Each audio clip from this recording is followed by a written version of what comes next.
नमस्कार। भारत मौसम विज्ञान विभाग के साप्ताहिक परिचर्चा में आप सबका स्वागत है। आज 2 अप्रैल 2026 का दिन है। अगर हम सारांश की बात करें 26 मार्च से 1 अप्रैल तक की, तो 2 पश्चिमी विक्षोभ के प्रभाव, पहला पश्चिमी विक्षोभ 26 मार्च से 29 मार्च के दौरान और दूसरा पश्चिमी विक्षोभ 27 मार्च से 1 अप्रैल के दौरान देखने को मिला, और जिसके प्रभाव में हल्के से मध्यम स्तर की वर्षा, थंडरस्टॉर्म, तेज हवाओं के झोंके, ओलावृष्टि के साथ जो है उत्तर भारत में जो है एक्टिविटी देखने को मिली है सप्ताह के ज़्यादातर दिनों में। और अगर हम बात करें बाकी के क्षेत्रों की, तो मध्य भारत, पूर्वी भारत और पूर्वोत्तर के राज्य के साथ साथ दक्षिण प्रांतीय भारत और महाराष्ट्र, गुजरात में भी इसी सप्ताह जो है थंडरस्टॉर्म की गतिविधियां देखने को मिली हैं। इसके अलावा अगर अधिकतम तापमान की बात करें, तो अधिकतम तापमान जो उत्तर भारत में सप्ताह के शुरुआती हाफ में, आधे सप्ताह में 2 से 4 डिग्री सेल्सियस सामान्य से ज़्यादा थे, परंतु उसके बाद एक्टिविटी की वजह से 3 से 5 डिग्री सेल्सियस जो है सामान्य से कम जो है देखने को मिले हैं। और इसके अलावा पूर्वोत्तर के राज्यों में भी और पूर्वी भारत में भी सामान्य से कम टेम्परेचर थे, और इसके अलावा बाकी क्षेत्रों में टेम्परेचर सामान्य के आसपास देखे गए। कुल मिला के कोई पिछले सप्ताह हीट वेव की स्थितियाँ भी देखने को नहीं मिली। और अगर दूसरी समरी की बात करें भारी वर्षा की, तो भारी वर्षा के हिसाब से इस मैप से भी आप देख पा रहे होंगे 26 तारीख को उड़ीसा में भारी वर्षा दर्ज की गई, 27 तारीख को उपमहाद्वीप पश्चिम बंगाल और सिक्किम, मुख्य रूप से सिक्किम में भारी वर्षा देखने को मिली। 28 तारीख को सिक्किम के साथ साथ उत्तरी इंटर कर्नाटक में 1-2 स्टेशन में भारी वर्षा दर्ज की गई। 30 मार्च को नागालैंड, मणिपुर, मिजोरम, त्रिपुरा और केरला में भारी वर्षा 1-2 स्टेशन पर दर्ज की गई। 31 मार्च को आसाम, मेघालय, मुख्य रूप से मेघालय और नागालैंड, मणिपुर, मिजोरम, त्रिपुरा में दर्ज की गई। वहीं 1 अप्रैल को दक्षिण इंटर कर्नाटक, आसाम, मेघालय, नागालैंड, मणिपुर, मिजोरम, त्रिपुरा, उपमहाद्वीप पश्चिम बंगाल और सिक्किम में भारी वर्षा देखने को मिली है। वहीं भारी से अति भारी वर्षा जो है 28 तारीख को आसाम, मेघालय में दर्ज की गई। और अगर पिछले सप्ताह ओलावृष्टि की बात करें, तो 26 तारीख को उड़ीसा, कर्नाटक और तेलंगाना में ओलावृष्टि देखने को मिली है। वहीं 27 तारीख को उत्तरी आंतरिक कर्नाटक, कोंकण, गोवा, उड़ीसा, गंगे पश्चिम बंगाल और उत्तराखंड में, और 28 तारीख को बिहार में ओलावृष्टि देखने को मिली है और उत्तराखंड में भी। 29 तारीख को नागालैंड, मणिपुर, मिजोरम, त्रिपुरा। 30 तारीख को हरियाणा, मध्य महाराष्ट्र, पश्चिमी मध्य प्रदेश में। 31 तारीख को जम्मू कश्मीर, हिमाचल प्रदेश, राजस्थान, मध्य प्रदेश, मध्य महाराष्ट्र और मराठवाड़ा में। और 1 तारीख को हिमाचल प्रदेश, पंजाब, हरियाणा, उत्तर प्रदेश, राजस्थान, झारखंड और पश्चिमी मध्य प्रदेश में ओलावृष्टि देखने को मिली। कुल मिला के आप देख पा रहे होंगे भारत के ज़्यादातर क्षेत्रों में, अगर दक्षिण प्रांतीय भारत के आंध्र प्रदेश, तमिलनाडु और केरला को हटा दें, तो ओलावृष्टि ज़्यादातर क्षेत्रों में दर्ज की गई। और अगर हम बात करें वर्षा की, जो साप्ताहिक वर्षा और जो सीजन की वर्षा, ऋतु और निष्ठ वर्षा है, उसकी बात करें, तो 26 तारीख से 1 अप्रैल की अगर वर्षा की बात करें, तो 25% जो है अभी वर्षा जो है ओवरऑल भारत में जो है एक्सेस कैटेगरी में है। और अगर सीजन की बात करें 1 मार्च से लेकर के 1 अप्रैल तक की, तो 14% ओवरऑल ज़्यादा है। इस मैप से आप देख पा रहे होंगे जो हल्के नीले और गाढ़े नीले कलर से जो सब डिवीज़न दिखाई दे रहे हैं, वहाँ पर वर्षा सामान्य से ज़्यादा दिखाई दे रही है, और जो हरे रंग से आप देख पा रहे हैं वहाँ पर वर्षा सामान्य के आसपास है, और जो लाल रंग और येलो कलर से दिखाई दे रहे हैं वहाँ पर वर्षा सामान्य से कम दर्ज की गई।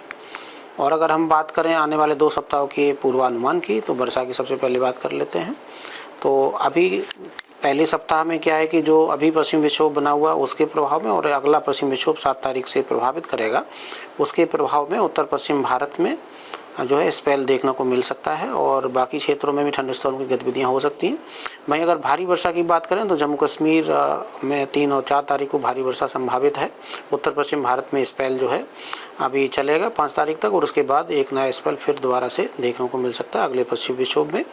वहीं अगर पूर्वोत्तर राज्यों की बात करें, तो अरुणाचल प्रदेश में 2 तारीख को और 6 से 8 तारीख के दौरान, आसाम, मेघालय में 2, 5, 6 अप्रैल को भारी वर्षा संभावित है। कुल मिला के जो उत्तर पश्चिम भारत और पूर्वोत्तर के राज्य, यहाँ पर अच्छी खासी एक्टिविटी सप्ताह के पहले भाग में देखने को मिल सकती है, पहले सप्ताह में देखने को मिल सकती है। वहीं अगर ओवरऑल बात करें, तो सामान्य से ज़्यादा वर्षा जो है दक्षिण प्रांतीय भारत में, इसके अलावा पहाड़ों पर वर्षा सामान्य से ज़्यादा हो सकती है, पंजाब आदि में भी होने को ज़्यादा से हो सकती है।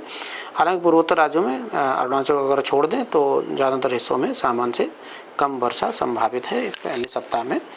अगर हम दूसरे सप्ताह की बात करें तो दूसरे सप्ताह में भी एक पश्चिमी विक्षोभ प्रभावित कर सकता है। कुल मिला के आने वाले 2 सप्ताह में 3 पश्चिमी विक्षोभ प्रभावित कर सकते हैं। पहले सप्ताह में जो अभी एक पश्चिमी विक्षोभ हो, उसके बाद एक 7 तारीख से, और इसके बाद अगले सप्ताह में भी एक पश्चिमी विक्षोभ प्रभावित कर सकता है। ओवरऑल अगर हम देखें तो वर्षा जो है सामान्य या सामान्य से ज़्यादा जो है उत्तर पश्चिम भारत में और सामान्य के आसपास पूर्वोत्तर के राज्यों में वर्षा संभावित है, और इसके अलावा सामान्य से कम वर्षा जो है बाकी हिस्सों में देखने को मिल सकती है सप्ताह के दूसरे सप्ताह में। वहीं भारी वर्षा की बात करें तो वो पूर्वोत्तर के राज्यों मुख्य रूप से अरुणाचल प्रदेश और सिक्किम में जो है सप्ताह में कुछ दिनों में भारी वर्षा देखने को मिल सकती है। और थंडरस्टॉर्म की बात करें तो थंडरस्टॉर्म जो है पूर्वोत्तर के राज्यों में और उससे सटा जो पूर्वी भारत है वहाँ पर दूसरे सप्ताह में थंडरस्टॉर्म एक्टिविटी आपको देखने को मिल सकती है। और अगर हम बात करें आने वाले सप्ताह की चेतावनियों की तो 2 तारीख को मुख्य जो है चेतावनी मध्य भारत और महाराष्ट्र के लिए है, इंटीरियर महाराष्ट्र के लिए। उत्तर पश्चिम भारत में भी गतिविधि रहेगी।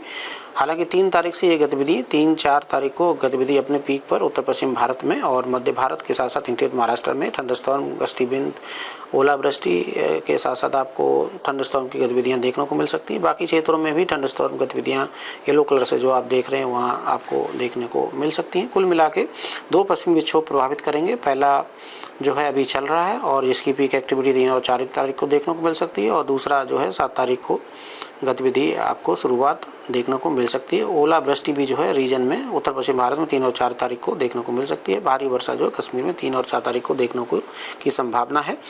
वहीं अगर बाकी क्षेत्रों की बात करें तो थंडरस्टॉर्म लाइटनिंग के साथ जो है वर्षा मध्य भारत में 6 अप्रैल तक बनी रहेगी, और ओलावृष्टि भी जो है 4 तारीख तक मध्य भारत में देखे जाने की संभावना है। कुल मिला के 7 दिन की ये समरी है। और अगर हम बात करें आने वाले 2 सप्ताह के अधिकतम तापमान की तो पहले सप्ताह में उमस भरा मौसम जो है एक दो कोपाग्रस में केरला में 2 तारीख को, यानी कि आज, गंगे पश्चिम बंगाल उड़ीसा में 2 से लेकर 4 तारीख। हालांकि सप्ताह में वर्षा की गतिविधियाँ जारी रहने की वजह से कोई हीट वेव की स्थितियाँ देखने को नहीं मिलेंगी, परंतु जो जो टेम्परेचर है, दिन का तापमान जो अधिकतम तापमान है वो सामान्य से कम जो है भारत के ज़्यादातर क्षेत्रों में देखने को मिल सकता है। उत्तर पश्चिम भारत में भी सामान्य से कम टेम्परेचर रहेंगे। हालांकि पूर्वोत्तर के राज्यों में और लद्दाख और उसके आसपास के क्षेत्रों में, इसके अलावा दक्षिणी तमिलनाडु और तटीय आंध्र प्रदेश और तटीय उड़ीसा में टेम्परेचर सामान्य से ज़्यादा देखने को मिल सकते हैं, परंतु हीट वेव जैसी स्थितियाँ जो है वीक 1 में यानी पहले सप्ताह में देखने की कम संभावना है। दूसरे सप्ताह की बात करें तो सामान्य से ज़्यादा टेम्परेचर जो है आपको देखने को मिल सकते हैं इंटीरियर के साथ साथ तटीय उड़ीसा में, इसके अलावा जो आंध्र प्रदेश का क्षेत्र वहाँ पर, और सामान्य से ज़्यादा टेम्परेचर जो है देखने को मिल सकते हैं पूर्वी भारत, दक्षिण भारत के साथ साथ जो पश्चिमी भारत की बेल्ट जो है घाट एरिया जैसे गंगे जो वेस्टर्न पार्ट जो इंडिया का है वहाँ पर देखने को मिल सके। कुल मिलाकर गंगे पश्चिम बंगाल, उड़ीसा, तटीय आंध्र प्रदेश, तमिलनाडु, दक्षिणी जो केरला का दक्षिणी पार्ट है, तटीय जो क्षेत्र है गुजरात का, कोंकण, गोवा और तटीय कर्नाटक, यहाँ पर टेम्परेचर जो है सामान्य से ज़्यादा देखने को मिल सकते हैं, और सामान्य या सामान्य से कम टेम्परेचर जो है बाकी क्षेत्रों में मुख्य रूप से उत्तर पश्चिम भारत, मध्य भारत और पूर्वोत्तर राज्यों में देखने को मिलने की संभावना दूसरे सप्ताह में दिखाई देती है। और चूँकि सामान्य से ज़्यादा टेम्परेचर जैसे कि हमने बताया जो बेल्ट है आंध्र प्रदेश और तटीय उड़ीसा आदि की, वहाँ पर इसलिए कुछ चांस हैं कि हीट वेव की स्थितियाँ सप्ताह के दूसरे हिस्से में जो है तटीय उड़ीसा और इसके साथ साथ तटीय उत्तरी आंध्र प्रदेश में जो है आपको हीट वेव की स्थितियाँ डेवलप भी हो सकती हैं, परंतु उसके चांसेस जो है लो प्रोबेबिलिटी के साथ यानी कम संभावना है। और अगर हम बात करें साइक्लोजेनेसिस की तो साइक्लोजेनेसिस की कोई संभावना जो है अभी आने वाले 2 सप्ताह में यानी कि 16 अप्रैल तक जो दिखाई नहीं देती है। नमस्कार, जय हिंद, जय भारत।